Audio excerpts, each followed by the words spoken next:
한번 제목을 같이 하세요. 물 같은 성령.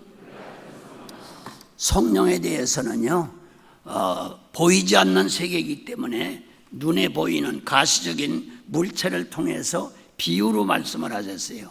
그 가운데서 지금 제가 기도한 것대로요, 제가 전라남도 바로 지리산 계곡에서 다 무너져가던 교회 건축을 한다고 했지만 완전히 되지도 않고 중단해버리고 사택도 중단해버린 그런 무너진 곳에 보냈는데 교인 7사람이라고 그래요. 그래서 다시 이제 교회를 시작해서 열심히 한참 일하고 있는데 성령이 강제적으로 전 거기서 뼈를 묻겠다고 했는데, 왜냐하면 여러분들 아시겠지만요, 그 지리산이 아주 공비로서 꽉 찼던 곳이거든요. 많은 희생자들이 탄생한 곳인데 거기서 저도 뼈를 묻으려고 했는데 성령이 강제로 저를 이끌어서 서울로 오게 하셨어요. 나도 몰라요. 강제로 끌려왔으니까 성령에게. 그러더니 삼각산에 보내서 사흘 동안 기도를 하게 하시는데, 기도하려고 하는 첫날부터 사흘 동안 비가 퍼붓는 거예요.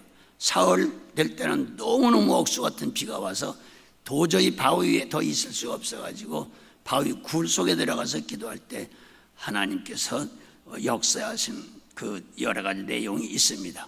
그런데 이상한 것은 그 억수 같은 비가 퍼붓는 그날 바로 여러 가지 기적이 나타나서 이 교회가 그때에 벌써 태동이 된 것을 믿으시길 바랍니다. 아멘. 그건 분명히 내용을 보면요, 세계복음화라고 하는 거예요. 그러니까 민족복음화와 세계복음화. 그래서 그 보여주신 게요, 교회를 선교체제로 해야 되겠다 해가지고 그때는 선교라는 이름이 없을 때 선교체제의 확립, 그 다음에 민족복음화의 기수, 세 번째가 세계복음 수출. 왜 수출이라는 말을 썼느냐면 전부 하나부터 10까지 우리는 외국에서 얻어다 수입하다 먹었기 때문에 수입이라는 수출인 말 썼어요. 그래서 세계 복음 수출의 센터라고 하는 그 3대 목표를 가지고 그것 때문에 교회가 세워진 거예요. 아멘. 근데 완료는 안 됐지만은 그래도 하나님께서 저를 잘못한 너무나 많은데도 멸하지 아니하시고 근근히 하게 하셔서 이제 힘 있는 담임 목사님이 오셔서 그 일을 바톤을 쥐고 감당하게 하신 것을 생각할 때 너무나 감사합니다. 아멘. 이제 오늘의 이 말씀은 교회 직분을 맡은 여기 서 있는 제 자신을 비롯해서 모든 교육자들과 우리 장로님들이라고 하게 되면요, 바로 교육자도 장로입니다. 목사도 바로 장로인데 말씀을 증거하는 강도권을 가진 장로님이고, 그냥 장로님은 치리권을 가진 장로님이며, 그러나 성경이나 우리 장로교 총회 법대로 말하면 목회자들과 장로님들이 똑같은 장로라고 하는 것을 우선 아시길 바랍니다. 아멘. 그럼 장로라고 하는 것은 한마디로 말해서 교회 성도들의 아버지예요. 아버지. 그러니까 장로님들이 되실 분, 또 되신 분, 우리 교육자들은 꼭 생각하고, 아하, 나는 교회 성도들의 아버지 역할을 감당해야 될 그런 엄청난 의무와 책임을 갖고 있구나 하는 것을 알아야 될 줄 믿습니다. 그럼 권사라고 하는 것은 뭐냐? 어머니예요. 모든 교인들의 어머니 노릇이에요.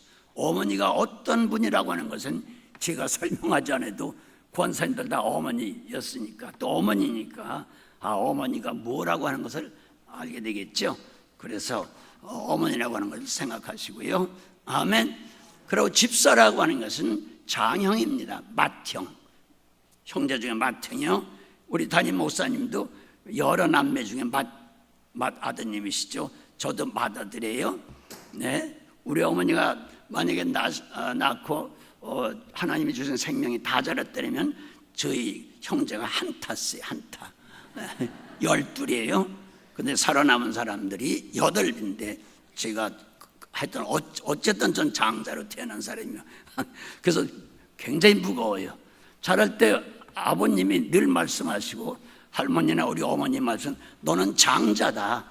장자는 부모를 대표하는 거다. 그러므로 동생들을 자식처럼 사랑해야 된다.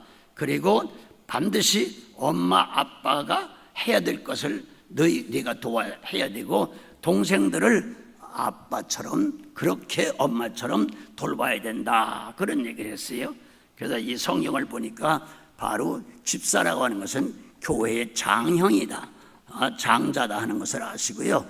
오늘 특별히 직분을 맡으신 분들과 직분을 또 맡아야 될 그런 후보로 추천되신 분들은 저와 함께 다 같이 오늘 주시는 말씀의 은혜를 받아야 될 줄 믿습니다.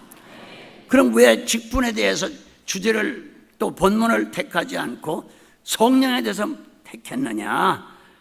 절기 끝날, 성경이 끝날이라는 말이 많이 나오는데 오늘 이 세계는 누구를 막론하고 초세, 중세, 말세라고 할 때 다 말세라고 하고, 말세 중에도 말세이기 때문에 오늘 우리가 살고 있는 세대는 역사상 인류 역사의 끝날인 줄 믿습니다. 그 끝날에 예수님께서 그냥 앉아서 말씀 많이 하시는데 서서 가라사대 절기 끝날 그냥 가라사대 큰 소리로 외쳐 가라사대, 가차제 큰 소리로 외쳐 가라사대. 이상하잖아요? 그때는 물론 마이크가 없었겠지만요. 아니 일어서셔서 큰 소리로 외쳐 가라사대 바로 한마디로 말하면 성령을 받으라는 거예요. 할렐루야. 근데 이 성령을 받기만 하게 되면 목마른 것이 해결될 뿐만 아니라 그 배에서 생수가 강같이 흘러나리라, 그렇게 강물로 말씀하셔요. 강물. 그러니까 성경을 읽으실 때 강물 하게 되면 그 무슨 뜻일까? 또 샘물, 또 음물, 그 다음에 또 생명수, 생수, 물, 그런 물에 대한 말이 여러 가지로 표현되어 나와요. 다 같은 얘기죠. 그 물이 나오거든. 이것은 바로 하나님의 성령을 말한다. 그렇게 이해하면 되겠어요? 그럼 성령을, 눈에 보이지 않는 성령을 보이는 세계로 설명을 해야 이해를 하기 때문에 7가지로 비유로 말씀하시는데, 그 가운데서 가장 중요한 거 바로 이 교회가 탄생될 때 사흘 동안 저는 바위 위에서 비를 맞고 있었거든요. 그 마지막 새벽에는 너무너무나 억수 같은 비가 퍼붓는데 그때 하나님의 환상을 보여주신 게 바로 이 교회 탄생의 원인이 됐다고 말씀했죠. 아멘. 그래서 지금 앞으로 7가지 그 비유 가운데 바로 물 같은 성령이라고 하는 물 성령. 그래서 내가 주는 물을 마시면 영원히 목마르지 않는다. 예수님도 요한복음 4장 14절에 그렇게 기록하셨어요. 같이 내가 주는 물을 마시면 영원히 목마르지 않는다.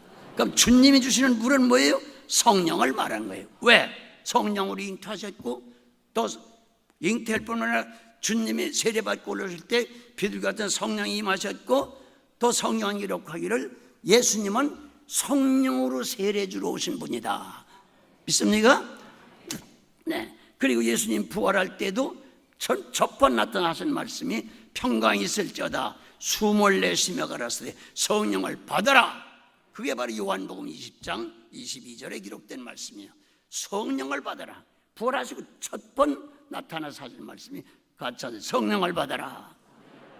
네, 바로 그 말씀을 하셨고, 또 우리가 잘 아는 대로 누가복음 11장에는 자 구하라, 찾아라, 문을 두드리라, 그럼 다 해결해 줄 것이다. 그러나 너희가 구할 때 성령을 주시지 않겠느냐. 성령을 구하라는 거예요. 믿습니까? 그러니까 재밌는 것은요, 또 그러면 예수님도 성령이라 당신을 갖다가 성령을 주시는 당신도 바로 생수라고, 생명수라고 말했고, 그 다음에 여러분들 구약에도 예레미야 2장 13절 또 17절 이런 데 보게 되면 뭐라고 기록된 거니? 하나님은 생수의 근원이시라. 같이 하죠. 생수의 근원. 그러니까 하나님도 물로 비유를 한 거예요. 그럼 하나님도 물로 비유했고, 예수님도 생명수, 생수, 물로 비유했고, 그렇죠? 네. 또 성령도 지금 읽은 본문에 보면 내가 목마른 자들에게 와서 마시라. 이 물을 마시는 자는 목마르지 않고 생수와 강같이 흘러나리라 하시고 딱 하신 말씀이, 이는 이 마시려는 생수는 그 말이에요, 바로 너희들이 받을 성령을 가리켜 말했다. 아멘. 그 성경을 보실 때에 생수, 물, 또 생명수, 강물, 음물, 샘물, 그런 말이 나오면 전부 성령을 가리킨 거예요.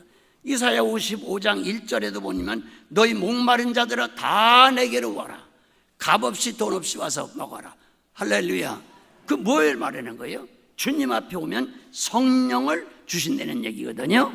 아멘. 그러니까 여러분들 오늘 이 말씀을 드리면서 성경을 읽을 때 이런 좋은 면에서 기록된 물이라고 하는 것은 전부 성부, 성자, 성령을 의미했다 하는 것을 이해하면 되겠습니다. 아멘. 아멘. 네. 그러면 그 성경을 시간이 없으니까 다 찾을 수는 없고, 제가 말씀드리는 거 잘 기억을 하셨다 나중에 성경을 한번 찾아보십시오. 그리고 중요한 것이 있습니다. 뭐냐고 하면요, 그러면 성령, 우리가 그러는데 성령이 누굴까? 바로 성령은 하나님의 영이고 그리스도의 영이에요. 이것은 로마서 8장 9절에 말씀하고 있어요. 같이 하세요. 그리스도의 영, 그분이 성령이야. 그러니까 그리스도의 성령이 없는 자는 넌 그리스찬이야. 그리스도인이 아니란 말이에요. 잘 들으셔야 돼요. 오늘 교회를 나오셔도 이 성령을 받지 아니하면 아직 그리스도인은 아니에요. 놀라운 얘기죠?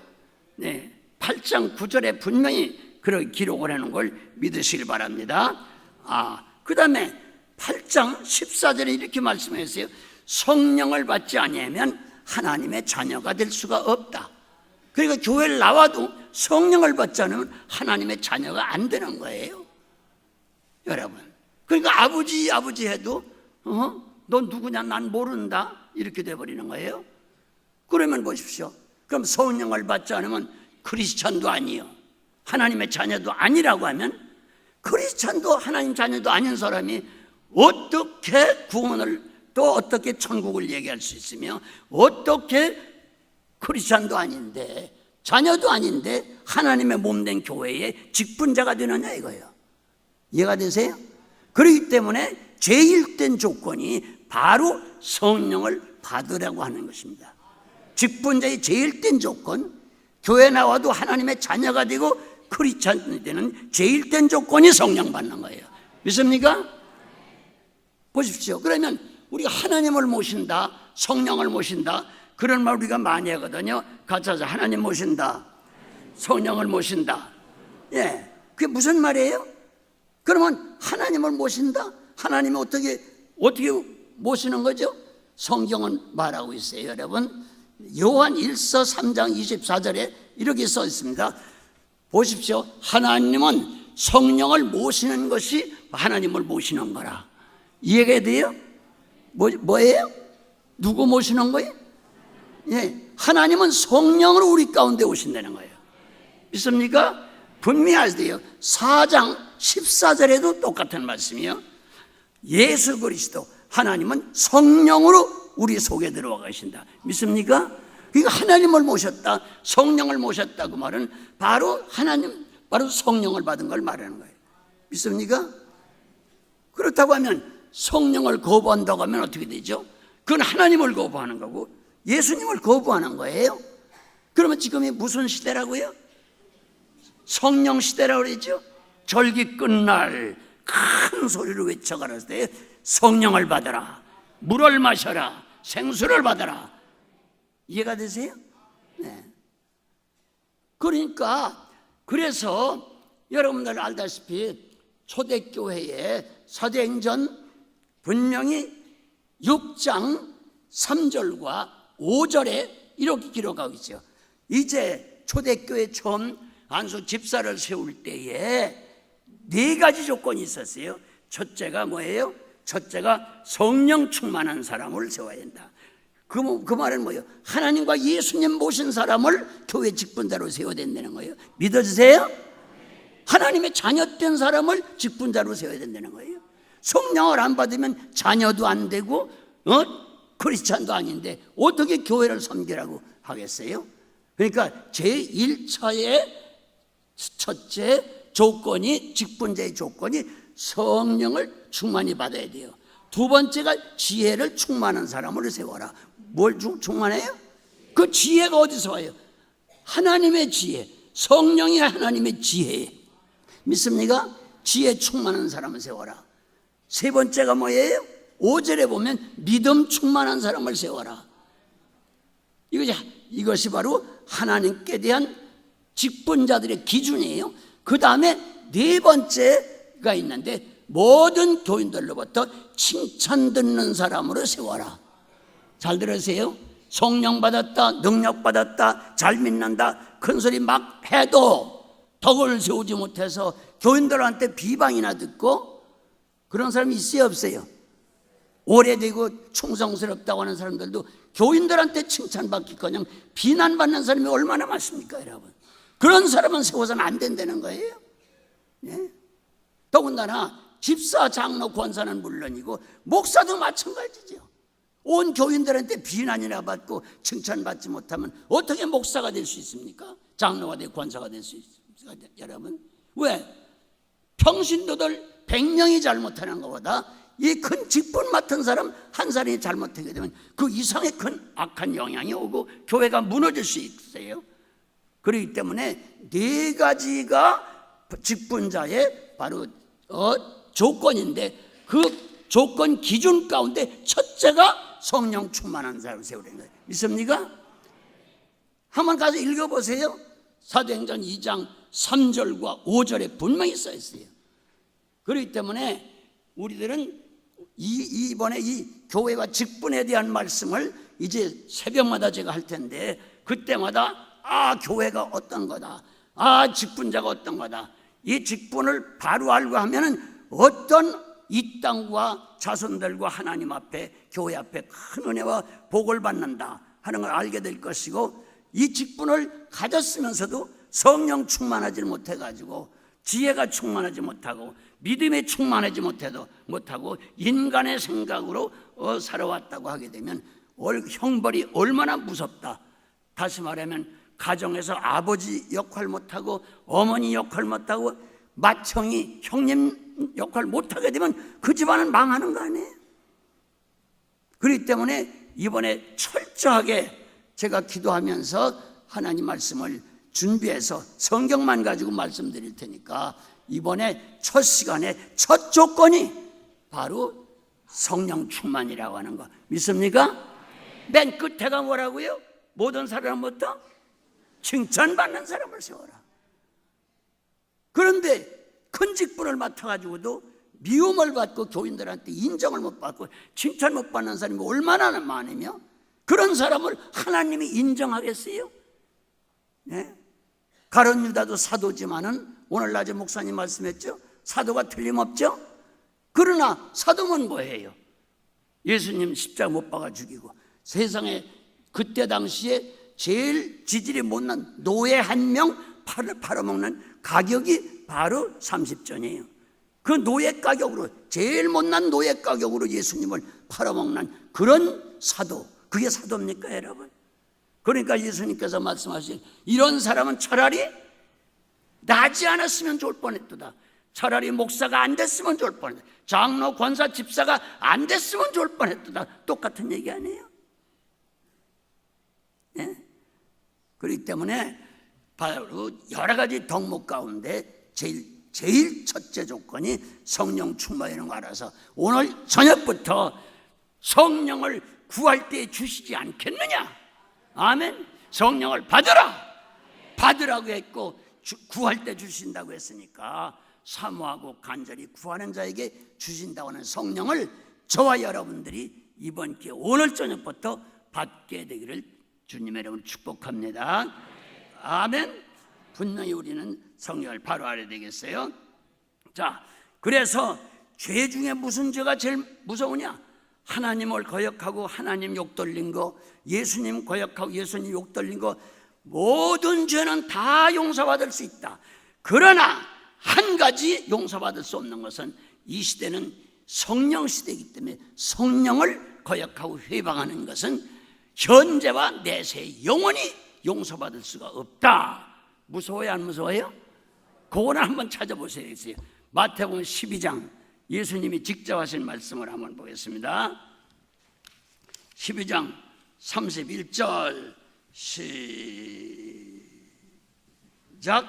그러므로 내가 너에게 이르노니 사람의 모든 죄와 해방은 사심을 얻되, 그 다음에 성령을 해방하는 것은 사심을 얻지 못하겠고, 또 누구든지 말로, 인자는 예수여, 예수를 거역하면 사심을 얻되, 누구든지 말로 성령을 거역하면 이 세상과 오는 세상에도 사심을 얻지 못하리라.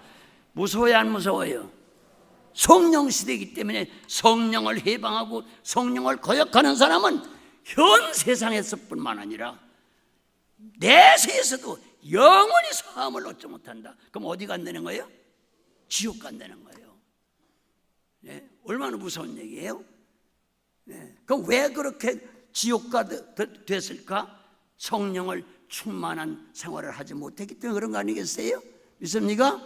그럼 오늘부터 주님 앞에 설 때까지 어떤 경우에도 은혜가 떨어지고 잘못해서 하나님 앞에 인정 못 받고 교인들한테 칭찬 못 듣고 정말로 지옥 간다고 하게 되면 이게 어떻게 되는 거예요? 안 되겠죠? 네? 그렇기 때문에 어떤 경우에도 성령을 받아야 되고, 성령 받은 사람이 성령을 거역할 수 없잖아요. 성령을 해방할 수 없잖아요. 그 받았던 성령을 쏟아버리게 되면 그렇게 되는 거 아니에요? 타락하게 되면요, 현세와 내세에 영원히 사함을 얻지 못한다. 그 영원히 지옥 가고 만드는 거예요. 가룟 유다 같은 사람. 네? 그렇기 때문에 우리는 성경을 분명히 인식할 수 있게 되길 바랍니다. 아멘. 네. 그렇다고 하면, 자, 그러면 성령은 도대체 어떤 본능과 성질을 갖고 있습니까? 간단히 말씀드리겠어요. 같이 하세요. 물의 본능, 물의 본질. 그걸 알면은 성령의 본질, 본능을 알 수 있어요. 물이라고 하는 건 어때요? 맑았죠? 아멘. 맑았단 말이에요. 정결하단 말이에요. 투명하단 말이에요. 다시 말하면 정직해야 된다는 거예요. 거짓이 없어야 된다는 거예요. 투명하기 때문에. 믿습니까? 그 다음에 거울처럼 맑아요. 그러면 거울처럼 맑게 되면 그 맑은 물에는 이 세상 것이 반사돼요, 안 반사돼요? 저 깊은 데까지 다 보이죠. 물 속에 있는 것도 보이고요, 겉에 있는 게 다 반사돼요. 그래서 성령이 충만하게 되면 하늘의 것이 나에게 반사가 되고, 아멘, 세상 것이 반사가 돼서 세상의 모든 것을 알 수 있는 그런 지혜가 오게 되는 줄 믿습니다. 아멘. 그런데 성령은 그러면 물 같은데, 물이라고 하는 것은 색깔이 있어요, 없어요? 색깔이 없죠. 하얀색 같으죠. 그러나 7색을 다 갖고 있는 게 바로 물입니다. 여러분 보십시오. 이 세상의 색깔이 100가지, 1000가지 더 넘어요. 색깔이 별결결해요.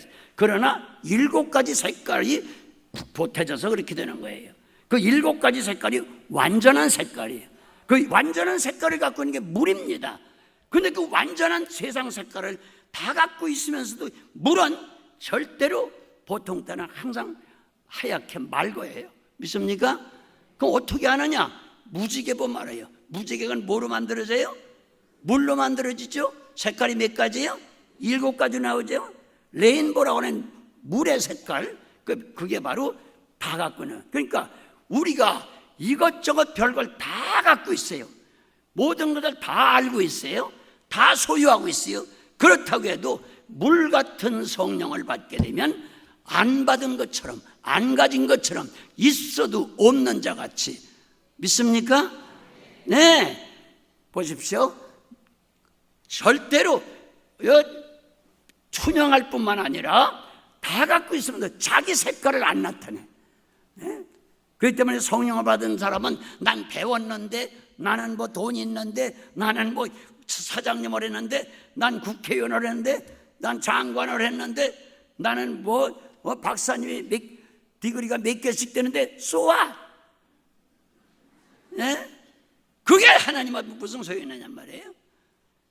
그러나 그런 걸 다 갖고 있어도 성령을 갖게 되면 물 같은 성령이기 때문에 색깔이 없어. 믿습니까? 아무리 봐도 배운 사람도 같지 않고, 권세 가진 사람도 같지 않고, 그 사람이 유명한 사람도 같지 않고, 그런 걸 알 수가 없어. 색깔이 없어. 자기 색깔 나타나면 돼야 안 돼요? 교회라고 하는 이 공동체에서 자기가 뚜렷한, 난 성격이 이렇으니까 이렇게 나간다. No? 나는 이렇게 배웠으니까 이렇게 말한다. No? 안 되죠. 모든 걸 다 갖고 있어도 색깔이 없는 것처럼, 물처럼 성령을 받으면 그렇게 되는 걸 믿으시길 바랍니다. 그래서 성경에 훌륭한 유명한 그 많은 능력을 행한 분들도 자기 색깔이 있어요, 없어요? 전혀 없어요. 다 성령의, 그냥 나는 죄인입니다, 나는 모릅니다, 부족합니다, 전부가 그리 겸손한 자기 색깔이 전혀 없는 걸 믿으시길 바랍니다. 그럴 때 직분을 맡게 되면 자기가 뭘 갖고 있어도 그거 색깔 나타내면 절대 안 됩니다. 믿습니다? 믿습니까? 아멘. 네, 그게 물이라는 거예요. 이해가 되시죠? 아멘. 그리고 물이라고 하는 것은요, 같이 하세요. 시간과 공간을 초월하여. 보십시오. 물이라고 하는 것은 여기 보십시오. 자, 시간과 공간을 초월해서 어디든지, 어느 지역, 어느 방안, 어느 회사, 어느 공장, 어느 교회든지, 자, 물을 보십시오. 자기 형태를 고집하는 자인지. 여기 이게 지금 둥근 뭐예요? 컵. 유리로 됐습니다. 글래스라고 해요. 맞죠? 글래스. 네? 이 글래스라고 하는 이게 원형으로 되어 있어요. 그럼 이 속에 물은 무슨 형이에요? 원형이죠. 그러니까 여기 오니까 원형의 그릇으로 들어가니까 물이 원형이 돼요. 네모진데 물을 담으면 뭐가 되죠? 물이 사각형이 돼요. 긴데 물을 담으면 뭐가 되죠? 물이 길게 되죠. 넓은데 물을 담으면 모양이 넓게 되죠. 그러니까 자기의 그 어떤 외형을 고집하지 않아. 어디 가든지 거기에 적응하는 거예요. 성령 못 받은 사람이 난 어떤 데서 사업했고 어떤 학교를 나오고 나는 뭘 알고 돈을 갖고 있으니까 이렇게 해야 되는지 저렇게 해야 되는지. 그건 성령 받지 못하니. 물은 그렇지 않아요. 물이라고 하는 것은 높은 데도 처할 줄 알고, 낮은 데 가면 낮은 데 처할 줄 알고, 부한 데 가면 부한 사람이 될 줄 알고, 가난한 데 가면 가난한 사람처럼 되고. 믿습니까? 믿습니까? 로마에 가면 어디 법을 따르고, 한국 오면 한국 법을 따르고, 네? 중국 가면 중국 사람 같이, 러시아 가면 러시아 사람 같이 어디 가든지 거기에 적응하라는 거예요. 믿어집니까? 그 나라의 문화에 적응하지 않으면 안 하면 선교를 할 수가 없는 거죠. 믿습니까? 예수님께서는 바닷가에 가면 바다에 대해서 천국 얘기를 하시고, 장사하는 데 가시면 장사꾼 얘기를 해서 천국을 설명하시고, 여러분 농사짓는 데 가면 농사 씨 뿌리는 거, 거두는 거, 타작하는 것, 열매 맺는 것, 그런 농사를 통해서 천국을 설명하시고. 이해가 되세요? 포도 짜고 포도 만들면 포도에 대해서 그걸 가지고 설명하시고, 어디 가든지 적응하시는 거예요. 믿습니까? 나는 돈 있는데 부자인데 가난한 사람하고 내가 얘기할 수 있나? 나는 많이 배웠는데 이 사람하고 상대가 되겠나? No, 있을 수가 없어요. 물이라고 하는 것은 시간과 공간을 초월해서 어디 가든지 바로 거기에 적응하는 거예요. 믿습니까? 오늘 목사가 되려면, 목사라고 하는 장로가 되려고 하면요, 여러분, 또 우리 장로님, 권사님, 집사님, 이런 직분자가 되려고 하면 이것이 철제 몸에 배야 돼요. 아멘. 우리 임 목사님은 제가 꼰대입니까? 잘난 척 합니까? 배운 척 합니까? 잘 모르겠어요. 애들 가면 애들하고 친구가 되고, 어른 가면 어른하고 친구가 되고, 노인한테 가면 노인의 친구, 여자한테 가면 여자가 친구가 되고, 남자한테 가면 남자 친구가 되고. 할렐루야. 어디나 적응하는 거예요. 언제나 어디서나 어느 곳을 가든지 어느 나라를 가든지. 그러니까 세계 각 나라에서 저 같은 사람 오래는 거 아니에요? 그러니까 그 사람들이 눈이 삐었지. 예? 제가 젊은 줄 아나 봐. 젊은이처럼 또 행동하니까요. 네. 어떤 사람 제가 이 계단 올라올 때마다 보통 2계단씩 막 뛰어 올라오니까 이거 희한하다 그래요. 희한하게 뭐 이러니. 딴 사람이 그렇게 뛰는 걸 내가 봤으니까 그렇게 하는 거지. 예? 젊은이들이 앞에 가면 나도 젊은이들 못지않게 하는 거예요. 여러분, 이러한 적응력이 없으면 안 됩니다. 아멘. 그 다음에 이제 보십시오. 이 물이라고 하는 것은요, 기후에 따라 모든 모양이 바뀌어요. 예? 보십시오. 형태가 다 다를 테니까 보십시오. 여기 지금 이게 뭡니까? 액체예요. 뭐예요? 이건 뭐예요? 온도가 영상이에요. 영상이면 액체예요. 그렇죠? 그러니까 이 물은 뻣뻣해요. 부드러워요. 예. 직분자가 되려고 하면 부드러워야 돼요. 물처럼. 예? 물이 뭐 꺾어지고 엎어지고 무슨 물이 뭐 굳어지는 거 있습니까? 네. 영상 시대에 가면 열이 영상이다 하게 되면 거기 가서는 물이 분명히 부드러운 액체가 돼요. 시원하게 되고 믿습니까? 그러나 여기다가 영하로 내려가도록 하게 되면 물이 뭐가 돼요? 고체가 돼요. 뭐가 돼요? 냉랭한 얼음이 돼요. 하나님께서는요, 공의라고 하는 아주 냉정하신 분이에요. 무서우신 분이에요. 그래서 하나님을 그냥 섬겨서는 안 돼요. 사랑하니까 너도 나도 다 좋다. 동네에 호레비 사장 다 부르다 다녀? 말도 안 되는 거예요. 네? 주님은 의로우신 분이기 때문에 보통 무서운 분이 아니에요. 그렇기 때문에 어떻게 섬겨라? 두려움으로 섬겨라. 경외라는 게 무슨 외자인지 아세요? 그게 두려울 외자예요. 공경하되 하나님을 두려움으로 공경하라. 왜 그래요? 하나님은 물 같은 분이시기 때문에 물이라고 하는 것은 여기다가 영하로다가 냉각시키면 이 물이 금방 액체가 돼요. 고체가 돼요. 바위 덩어리처럼 돌멩이 좀 고체가 돼요. 믿습니까? 믿어져요? 그 다음에 여기다가 100도 이하의 열을 가하면 어떻게 돼요? 빨리 기체가 돼요. 뭐가 돼요? 기체가 돼서 다 위로 올라가요. 맞아요? 안 맞아요? 이해가 되세요? 같이 하세요. 고체가 되고 기체가 되고 액체가 되고 기후에 따라서 형태가 다 변해요. 그러나 꼭 하나 할 것은 얼음이 되든 보십시오. 고체, 기체가 되든 수증기가 되든 그 다음에 액체가 되든 물의 본질은 변해요? 안 변해요? 안 변해. 우리 알아야 돼요. 신앙의 본질은 철저하게 지켜야 돼요. 변해서는 안 돼요.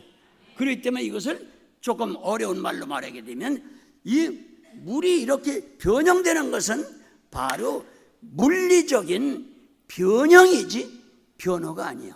변화라고 하는 것은 질이 바꿔지는 걸 변화라고 그래요.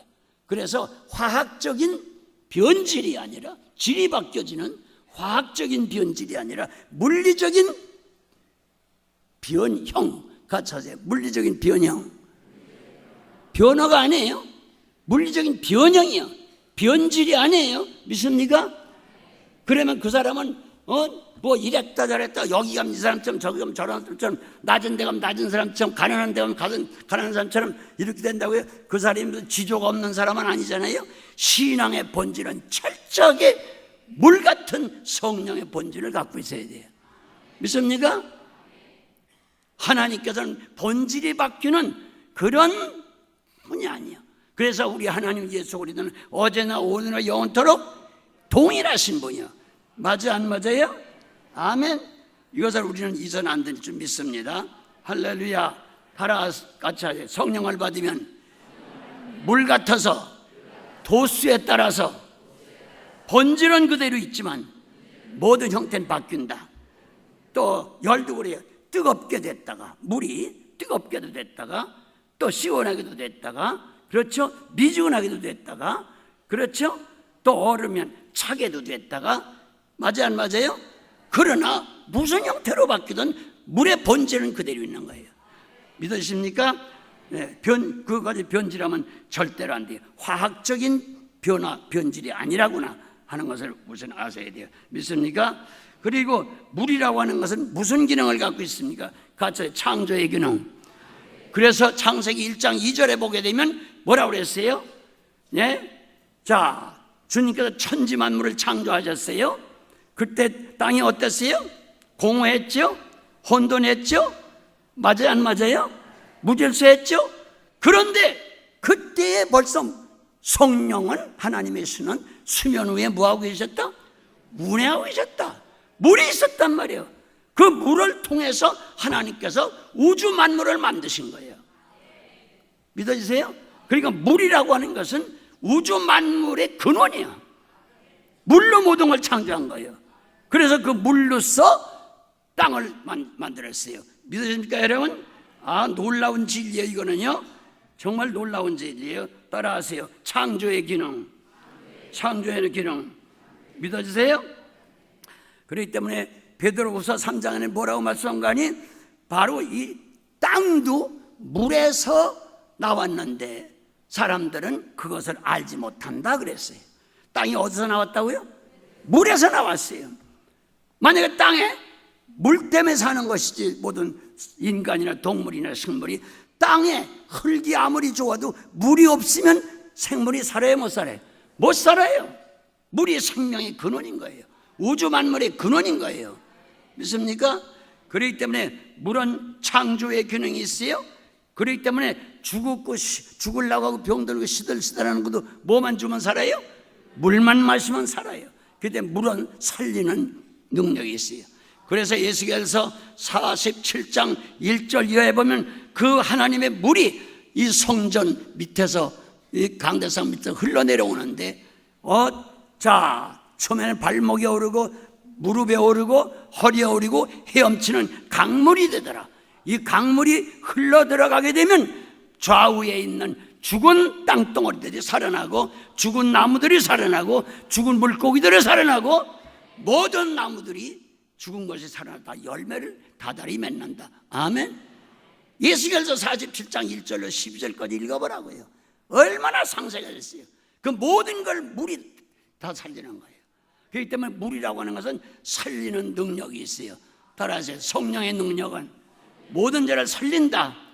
그래서 예수께서 37장 바로 후반절에 있는 그 말씀이 무슨 말씀이요? 후반에 기록된 것이 예수겔 꼴째, 해골 꼴째에 있던 그 모든 뼈다구들이 합쳐져서 시체가 됐는데 거기에 생기라고 하는 성령을 불어넣으니까 그게 살아나가지고 전부 하나님의 군대가 됐더라. 아멘. 그렇기 때문에 성령이라고 하는 것은 물과 똑같아요. 물은 모든 걸 살린다. 그렇기 때문에 성령이 임하시면 죽은 영혼들이, 나뿐만 아니라 내 가족들이, 모든 살았다는 실상은 영이 죽어있는 불신자들까지 다 살려내고 교회를 부흥시킬 줄 믿습니다. 아멘. 아멘. 같이 하세요. 살리는 기능, 창조의 기능. 아멘. 네. 그리고 물이라고 하는 것은 보십시오. 여기 딱딱한 떡덩어리가 있어도 뭐만 부으면 용해가 돼요? 물만 부으면 그냥 다 용해가 돼요. 그러니까 용해의 기능만 있을 뿐만 아니라 모래 아래다가 세면 가루를 붓고 뭐만 보면, 물만 보면 어떻게 돼요? 흩어진 가루, 흩어진 모래들이 뭐가 돼요? 돌멩이처럼 단단한 콘크리트가 되죠. 그게 무슨 역사의 물의 힘이에요. 믿습니까? 콘크리트가 뭐예요? 그게 돌가루 아니에요. 돌가루도 물만 보면 그게 돌멩이처럼 단단하게 된다니까요. 그렇기 때문에 성령이 오시면 우리의 심령이 단단해지고 교회가 든든한 교회가 되고 성령이 있는 가정은 든든한 가정이 되고, 아멘. 그 다음에 바위덩어리처럼 깨지지 않던 영감이고 마누라고 믿지 않는 사람들도 성령의 능력, 물만 들어가면 다 풀어지는 줄 믿습니다. 그러니까 용해시키는 기능이 있고 결집시키는 기능인 것을 믿으시기를 바랍니다. 아멘. 할렐루야. 그리고 물이라고 하는 것은, 그러니까 물은 생명수, 따라서 생수, 생명수, 살아나는 거죠? 맞죠? 네, 물은 살리는 거라고 그랬어요. 그러면 살린다고 하는, 생명이 있다는 건 가만히 있는 거예요? 움직이는 거예요? 빨리 움직이는 거예요. 그러니까 물이라고 하는 건 움직여야 되지. 만약에 이 물이라고 하면서 이게 움직이지 않고 샘솟던 거나 흐르던 물이 딱 정지된다고 하면 그 물은 뭐예요? 두 가지요. 증발이 되던가, 따라서 증발이 되던가, 그 다음에 썩던가. 이해가 돼요? 그럼 물이 다 증발되면 살았던 거 다 어떻게 돼요? 이 몸에도 수분이 증발되면 사람도 죽어요. 어떤 나무도 물이 증발되면 다 죽어요. 그렇기 때문에 은혜 받은 성령 받았던 사람이 성령 소멸하면 죽는 거예요. 썩는 거예요. 있습니까? 그러니까 물이라고 하는 것은 생명수, 항상 살아있다는 말을 움직인다는 얘기예요. 그렇기 때문에 성령 받은 사람은 가만히 못 있어요. 하지 말라고 해도 기도해서 움직여야 돼요. 찬송으로 움직여야 돼요. 전도로 움직여야 돼요. 봉사로 움직여야 돼요. 움직이지 않고 가만히 있으면 그 사람은 썩어요. 그 사람은 증발돼요. 네? 그리고 썩으면 어떻게 돼요? 그건 죽는 거예요. 맞아 안 맞아요? 죽으면 뭐가 나요? 악취가 나요. 물이 썩으면 어떻게 돼요? 악취가 나요. 그럼 뭐가 고여요? 더러운 것들이 들어가고요. 그렇죠? 남까지 병들게 해요. 그 물을 마시면. 맞아 안 맞아요? 그래서 물의 오염이 무서운 거 아니에요? 믿습니까? 그렇기 때문에 오늘날 교회가 왜 썩었어요? 왜 악취를 풍겨요? 왜 세상 사람들이 교회에 대해서 등을 돌리고 냄새 난다 그래요? 교인들 냄새 난다. 그게 무슨 소리예요? 교회가 썩었다는 얘기 아니에요? 왜 그래요? 제대로 살아 움직이질 않아서 그런 거예요, 여러분. 전도하려도 전도를 합니까? 기도하려면 기도를 합니까? 찬송하면 찬송을 합니까? 봉사하려면 봉사를 합니까? 네? 이게 움직이지 않으니까 다 죽고 썩는 거예요, 여러분. 증발되고 말이죠. 안 되겠죠? 그렇기 때문에 오늘 직분자들은 분명히 알아야 돼요. 아하, 내가 직분을 맡았고 앞으로 큰 직분을 맡게 되면 나는 절대로 정지돼서는 안 되겠다. 믿습니까? 움직여야 되겠다. 할렐루야. 그것이 바로 나도 살고 남도 살리는 거예요. 믿으십니까, 여러분? 할렐루야. 그 다음에 같이 하세요. 마지막으로 성령을 받으려면, 그럼 이 물을 마시려면, 여러분 성령 받고 싶어 안 받고 싶어요? 조금 많이, 조금 충만히. 언제? 지금 어디서? 여기서, right here, right now. 할렐루야. 오늘 이 자리에서 받아야 돼요. 누가? 내가 받아야 돼요. 남이 받아도 소용없어요. 네? 남 받으면 나 썩으면 끝나는 거예요. 근데 오늘 받아야 돼요. 그런데 하나님은 받으라고 했어요, 안 받으라고 했어요? 무하는 자에게 주시겠다, 구하는 자에게 주시겠다. 믿으십니까, 여러분? 네. 그러면 그럼 그냥 구하면 될까? 그냥 구하면 안 돼요. 요거 꼭 알아요. 요거 모르면 오늘 헛수한 거예요. 요걸 알아야 오늘 충만히 받아요. 그래야 제1된 직분자의 조건이 해결이 되는 거예요. 할렐루야. 첫째, 물이 충만히 들어오려면, 물이 들어가는 것은, 물은 반드시 낮은 곳으로만 흘러 들어가요. 어디로 흘러가? 그러니까 낮은다는 건 뭐예요? 교만이요, 겸손이요? 겸손이에요. 바울 같은 그 유명한 분도, 여러분 디모데전서 1장에 뭐라고 해서 나는 죄인 중에 괴섭니라 그랬어요. 그리고 남을 치는 게 아니라 나를 날마다 친다고 그랬어요. 가끔 죽는 게 아니라 나는 날마다 죽노라 그랬어요. 죽는 것보다 더 낮아지는 거 없잖아요. 남을 치는 게 아니라 날 친다고 그랬잖아요. 우리들은 지금 남을 치고 있잖아요. 만날 김지사 박지사 붙었고 영감이 어떻고 남편이 어떻고. 나도 사부한테 가끔 두드려 맞아요. 물론 주먹으로 맞는 게 아니에요. 왜 이랬어요 저랬어요. 우리 사모도 이제 나 좀 치지 말았으면 좋겠어요. 왜 남을 치려고 그래? 예? 같이 하자. 나를 칩시다. 아멘. 사다보는 나를 친다고 그랬어. 미칠 만큼 죽는다? 교회 왔을 때 주여 할 때만 죽으면 어떡해? 날마다 죽어야지. 믿습니까? 낮아진 대로만 해라. 절대로 물은 높은 데 안 올라가. 아, 물 같은 성령은 겸손함 되겠구나. 할렐루야. 그 다음에 두 번째는 물은 닫힌 곳엔 절대 안 들어가. 그러니까 예수님께서 오늘도 내 마음문 밖에 오셔서 뭐 한다고요? 문 열라고? 문 열라고 두드리고 있어요. 인간의 마음문은 빗장이 안으로 잠겨 있기 때문에 내 편에서 열어야 열려져. 주님은 능력이 많지만 인격자이기 때문에 강제로 두들겨 부시고 문을 들어오질 않아.